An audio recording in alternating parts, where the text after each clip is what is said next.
சினிமாவில் துணிச்சலாக நடிப்பவர்கள் அரசியலில் துணிச்சலாக செயல்பட மாட்டார்கள் என்ற சொல்லை உடைத்து காட்டியவர் கேப்டன் விஜயகாந்த்.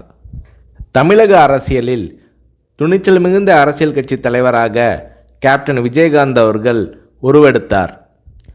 கடந்த 2011ஆம் ஆண்டு சட்டப்பேரவை தேர்தலில் வெற்றி பெற்று எதிர்க்கட்சி தலைவராக கேப்டன் விஜயகாந்த் அவர்கள் தேர்வானார்.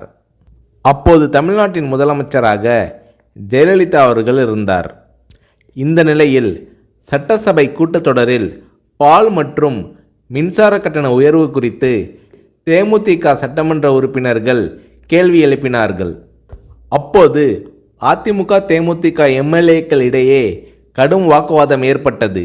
இந்த நேரத்தில் ஆவேசமாக எழுந்து பேசிய கேப்டன் விஜயகாந்த் அவர்கள், கூட்டணி கட்சி என்றால் ஆளுங்கட்சிக்கு ஆதரவாக இருக்க வேண்டும் என்பது இல்லை, மக்கள் பிரச்சனை தான் எங்களுக்கு முக்கியம், அதை பற்றி தான் பேசுவோம் என்று கர்ஜித்தார் கேப்டன் விஜயகாந்த்.